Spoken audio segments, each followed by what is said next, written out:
Hey guys, the Gonggo, welcome back to the Hoi Mustafa story with me, Lady Hoi Mustafa. Dan di video kali ini aku pengen curhat di mobil bersama Reni. Aku mau cerita tentang pengalaman aku hamil selama di Faroe Islands. Mau ngebandingin sama pengalaman hamil waktu Indonesia. Jadi aku ini udah ngelahirin 4 kali dan 3 yang pertama itu lahir di Indonesia dan yang kecil ini lahirnya di Faroe Island. Jadi aku pengen ngebandingin karena beda banget pengalaman semasa hamil selama di Indonesia dan Faroe Island. Jadi kita pertama ngomongin rumah sakit dulu deh. Rumah sakit di Faroe Island itu so far yang aku tahu, yang aku pernah lihat hanya ada satu tipe, yaitu rumah sakit pemerintah. Dan yang aku tahu juga rumah sakit pemerintah di sini tuh ada 3, yaitu di kota Tórshavn, di kota Klaksvík, sama di Pulau Suðuroy, di kota Suðuroy, pulau paling selatan. Jadi letaknya di Klaksvík itu paling utara, Faroe Island bagian utara, terus Tórshavn di tengah, kemudian di Suðuroy di paling bawah. Tapi rumah sakit yang dipakai untuk melahirkan, terutama sesar dan kayaknya normal juga, itu hanya di Tórshavn yang rumah sakitnya siap untuk segala kondisi. Jadi semua orang di Faroe Island itu dikondisikan untuk melahirkan di Tórshavn. Kalau di Indonesia melahirkan di mana aja bebas sesuai domisili. Mau ngelahirin puskesmas boleh, tapi di sini ngelahirin di rumah juga boleh. Itu ngomongin rumah sakit ya. Kalau di Indonesia banyak pilihan, baik swasta, ada rumah sakit negeri, dan ada rumah sakit BUMN nggak sih? Pertamina itu masuknya BUMN apa negeri ya? Apa swasta? Well, intinya di Indonesia tuh banyak banget pilihan. Itu ngomongin rumah sakit. Yang kedua, kita ngomongin dokter. Kalau di Indonesia, selama hamil, aku langsung ke dokter kandungan. Dan dokter kandungan pun ada banyak opsi. Aku mau untuk satu rumah sakit pun bisa ada 10 atau 15, kayak banyak banget deh. Dan aku bisa pilih dokter mana aja yang aku nyaman. Sementara di Faroe Island, aku selama hamil ditangani oleh 3 tenaga kesehatan, yaitu dokter umum atau GP, di sini kok namanya Kommunalagna, terus bidan, terus dokter kandungan. Jadi ada 3 tipe tenaga kesehatan. Berapa orang itu banyak, sampai nggak ingat. Dokter kandungan kayaknya aku udah ketemu 4 dokter kandungan. Bidan aku ketemu 4 bidan. Terus kalau untuk dokter umum aku hanya ketemu 1, karena kalau di sini kita tuh punya 1 dokter, 1 GP. Jadi kita tuh we sign for one particular GP. Jadi kita cuma satu GP itu aja, kalau 1 Kommunalagna, 1 dokter itu. Walaupun kita bisa milih, jadi kalau di Klaksvík itu ada 2 Kommunalagna dan kita pilih mau dokter A atau dokter B. Terus aku pilih dokter A. Terus prosedur selama kehamilan, cek kehamilan. Kalau di Indonesia aku cek kehamilan itu total mungkin 11-12 kali ya. Dari usia kandungan 1 bulan, atau dari tahu hamil itu kan kurang lebih usia kandungan 2 bulan ya. 2 bulan kan. Dari usia kandungan 2 bulan, hitungannya 1 bulan gitu deh, 1 bulan 2 bulan, sampai usia kandungan 7 bulan. Aku sebulan sekali ke dokter untuk cek baby, USG, terus sekitar 1 atau 2 kali mungkin cek darah. Kalau nggak ada masalah nih, kita ngomongin yang tanpa problem ya, yang lancar-lancar aja, nggak ada komplikasi. Terus usia kandungan 7 ke 8 itu 2 minggu sekali, dan 8 sampai melahirkan itu bisa dibilang seminggu sekali.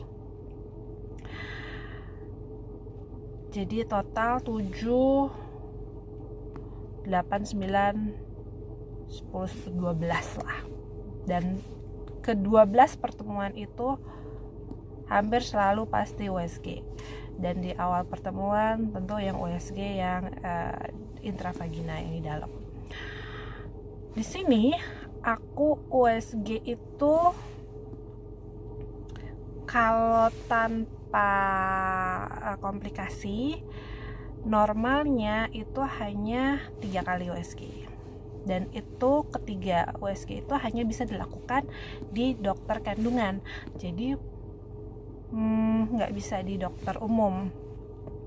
Sementara aku ketemu semuanya kan di dokter umum sama di bidan, aku hanya pakai Doppler untuk cek denyut jantung apakah berdetak cukup kencang atau tidak. Terus sama dicek ukuran diameter perut,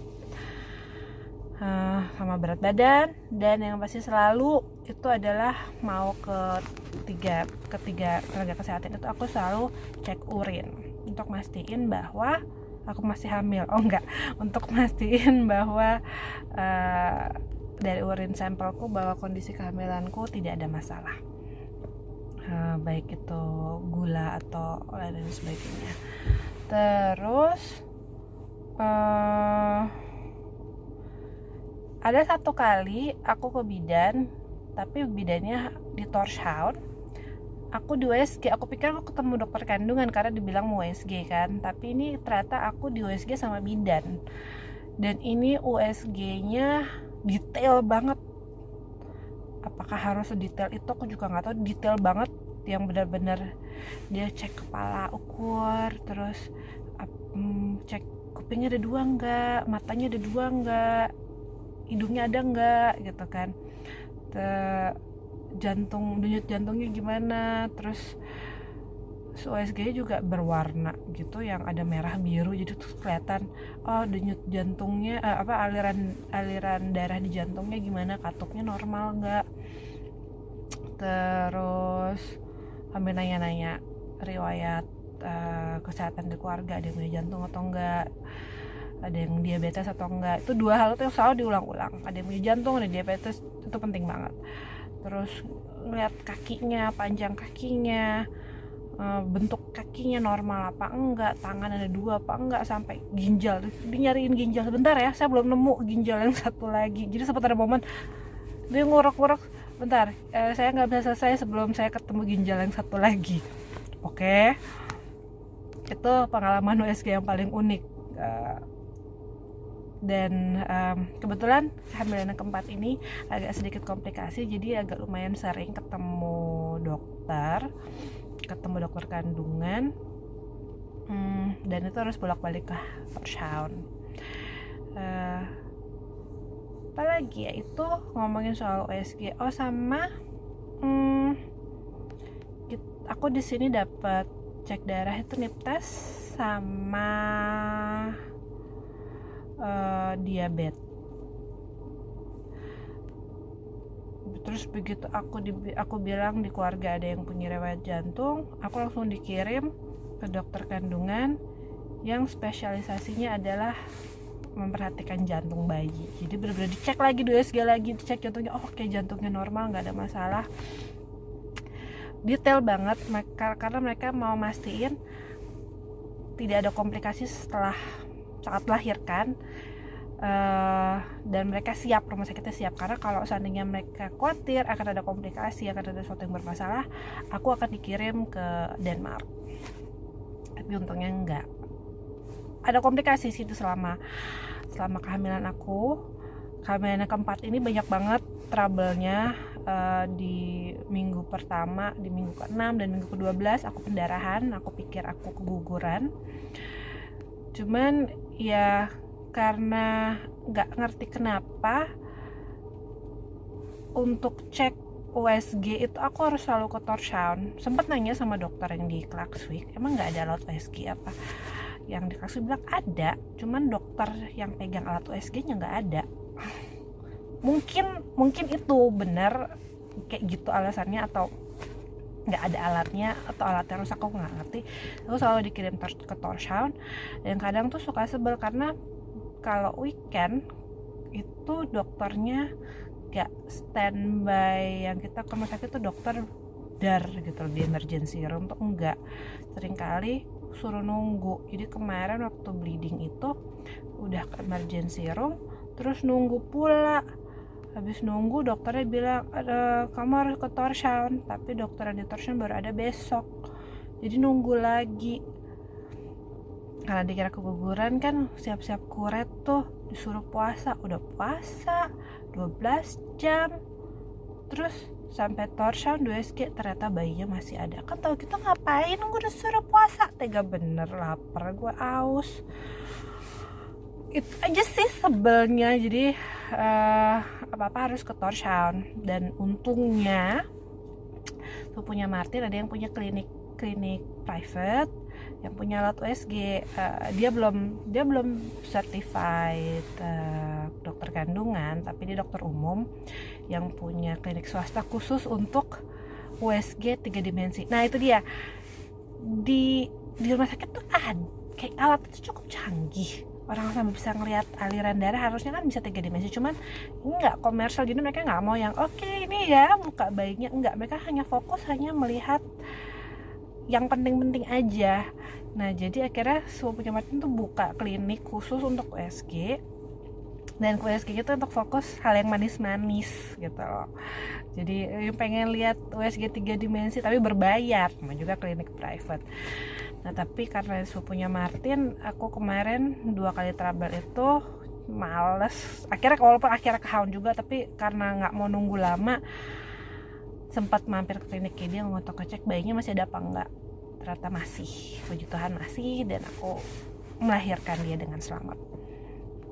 Ya gitu sih suka dukanya dan bedanya ngelahirin di Indonesia dan hamil di Indonesia dan hamil di Faroe Island.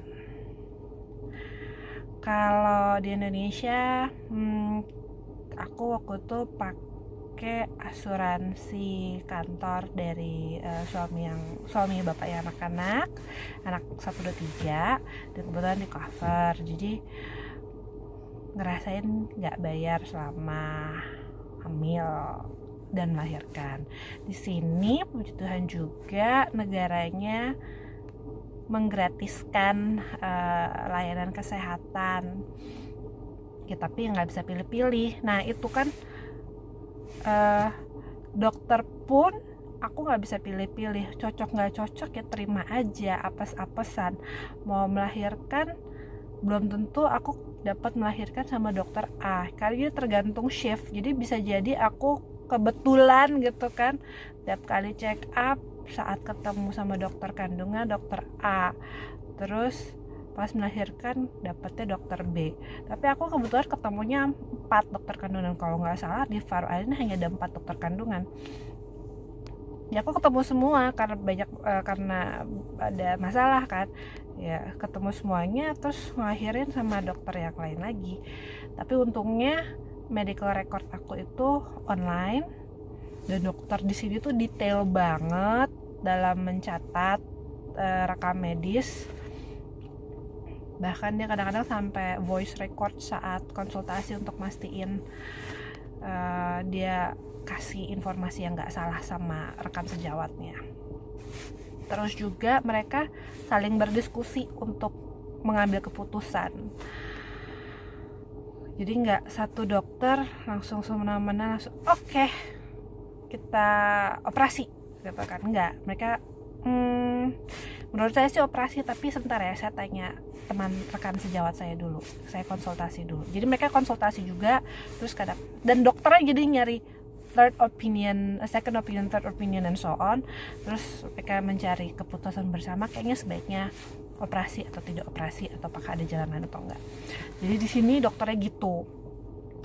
Terus juga waktu pertama kali tahu hamil kan ke dokter umum tuh, ada kali setengah jam 45 menit tuh di dokter untuk menjawab semua pertanyaan tentang kesehatan, riwayat kesehatan aku dan keluarga. Jadi dia kayak punya SOP-nya tuh kalau pas hamil lapor dokter, terus dokter itu akan kayak kita kayak ngisi kuesioner, tapi karena kuesionernya in Danish jadi dokternya terjemahin jadi agak lama karena dia baca terus mikir apa ya bahasa Inggrisnya, terus ngomong ke aku, terus aku ngasih jawaban dengan bahasa Inggris, apa ya bahasa Danishnya.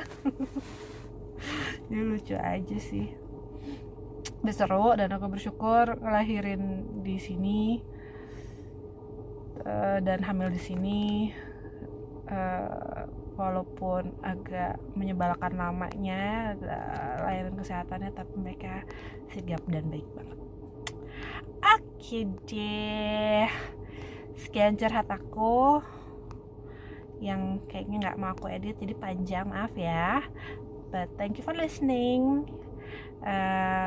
Nanti berikutnya aku cerita pengalaman melahirkan, bedanya melahirkan Indonesia dan rasanya melahirkan di Faroe Island kayak gimana, Indonesia dan Faroe. So if it's just bye bye.